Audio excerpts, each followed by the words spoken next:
Gusto mo yung amoy ng JPJ Limal Elixir pero hindi mo afford. Roughly nasa 8 to 9,000 pesos yung presyo nun ngayon.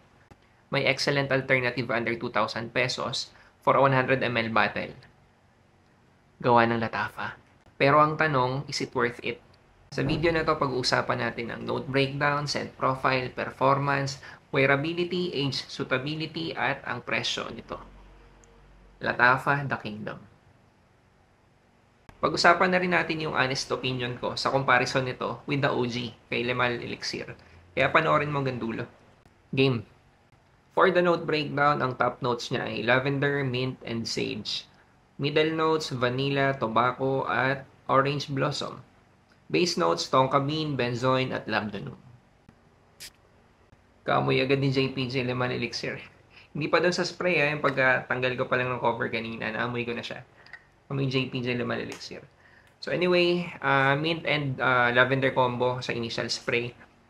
Similar kay JPJ Lemal Elixir, ganun din yung amoy. So para sa akin, initial spray na ito, malapit kay OG.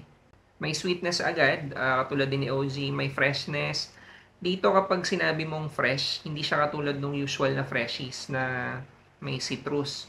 Dito fresh and aromatic because of the sage and the lavender. Tapos may cooling effect because of the mint. Yung parang may illusion na ang lamig kasi nga mint, 'di ba? So may cooling effect.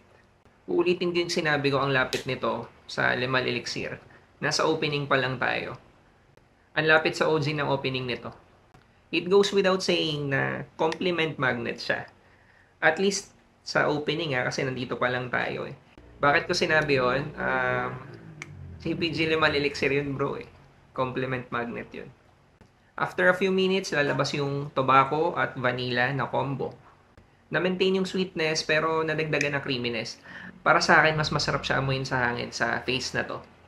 May pagka-powdery rin at masasabi ko, malapit pa rin siya sa OG, sa face na to. Pagdating sa dry down, lalabas na yung benzoin sa tonka bean which gives off additional sweetness. Yung mid to dry down ang yummy. May resemblance pa rin sa OG hanggang dulo pero ang masasabi ko para sa akin yung opening yung pinakamalapit tapos patagal ng patagal palaki ng palaki yung difference ng amoy niya doon sa amoy ng OG. Pero makakalito pa rin sa mga makakaamoy. I mean, halimbawa, may tao, halimbawa, nasa office ka, ito yung gamit mo. Malaki yung chance na hindi niya naman alam yung difference kapag pinaamoy mo yung dalawa or kapag in-spray mo yung dalawa at naamoy niya sa hangin. So para sa akin, pag naamoy ito sa hangin, makakalito pa rin. Sinasabi ko na may difference kasi nakumpara ko side by side. At alam ko yung, kumbaga, alam ko sa sarili ko na sa opening is mas malapit pagdating sa far dry down, doon na mas lumalaki yung pagkakaiba. Although again, makakalito pa rin sa hangin hanggang dry down. Longevity nito sa akin, more than 8 hours. Laging mas matagal kapag sa mas malamig na setting. Yung projection niya, very good for the first 2 hours. Pagdating sa sillage, impressive. Nag-iwan siya ng inviting na scent trail. Pwede siya for casual, pwede rin siya for formal. Huwag mo lang gagamitin sa mainit kasi ang cloying niya. Sa office, tingin ko pwede naman siyang gamitin basta less is more. I mean, 2 or 3 sprays lang siguro, more than enough na. Considering na air-conditioned yung office Kung hindi kasi air-conditioned, parang makaka-choke eh. Ang lakas niya makalagkit sa mainit. Ganun yung pakiramdam. Pero sobrang okay siya sa malamig. Kaya pwede to for night outs, tsaka for date night pwede. Katulad sa OG, bagay siya for 20s and up. Pero pwede na rin to sa teenagers eh. Yung sweetness, yung entirety ng scent profile niya, pwede pang teenager. Siguro wag lang yung early teenagers, alam mo, mga 18, 19 ganyan or 17 to 19 kasi malapit na yun sa 20. I mean, mas mature na yun. So, pwede na pang date. For a 100 ml bottle, ang price range nito is 1,800 pesos pataas. Kung makakakuha ka ng mas mura, mas mababa doon, okay yun, pwede yun. In terms of scent profile, Latafa The Kingdom sa Lemal Elixir, same vibe from opening hanggang dry down. Pero katulad ng sinabi ko kanina, para sa akin, mas magalapit sila sa opening.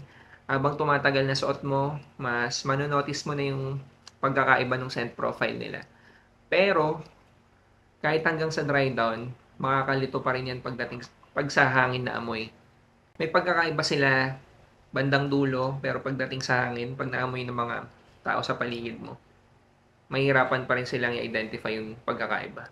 Better overall ang juice quality ng Lemal Elixir. Pero for a Middle Eastern clone, pwedeng-pwede talaga to eh. Sabi ko nga, makakalito pa rin sa hangin, diba? Okay talaga tong alternative. Pagdating sa performance, mas long-lasting si OG, mas malakas mag-project si OG, mas malakas din yung scent trail na iniwan ni OG. So, para sa akin, pagdating sa ito na naman. So, para sa akin, pagdating sa performance, malaki yung difference nila. Pero, hindi ko sinasabing mahina to kasi 2 hours projection. Longevity, 8 hours. Maybe aabot ng 10 hours. Hindi na yun masama. Yung scent trail niya, okay din. Though, kung in comparison kasi with Lemal Elixir, monster kasi yung Lemal Elixir eh. Projection, siguro dodoble niya yung projection na ito. Yung Siage, ganun din, mas malaking scent trail din yung naiiwan kay OG, kay Lemal Elixir. Longevity ni Lemal Elixir, OA na. Kasi kung tumatagal to ng 10 hours, Lemal Elixir, longer. Malaki yung difference. Pero, kailan mo ba kakailanganin yung ganun katagal, diba? Siguro, pwede na. Alternative lang naman to eh. So, in terms of overall scent profile, saka yung overall performance, OG pa din. Pero in terms of price, 4 to 5 times cheaper kasi to dun sa OG. So, bawi, di ba? Mag-overspray ka nito kung nahihinaan ka. Yun lang talaga. Kung nahihinaan ka dito, in comparison dun sa OG, mag-overspray ka na lang. Pero I doubt kung hindi mo panaamoy yung OG. Feeling ko hindi ka naman mahihinaan dito unless sobrang taas ng tolerance mo sa mga pabango. I mean, mas gusto mo yung mga loud na perfumes. Doon ka lang siguro mahinaan dito. Pero, again, kung in comparison with the OG, pwede na. 4 to 5 times yung difference ng presyo nila. 4 hanggang 5 boteng ganito na yung mabibilim sa presyo ng OG. So, okay na siya. Kung naghahanap ka ng excellent alternative for JPG Lemal Elixir, ito na yun.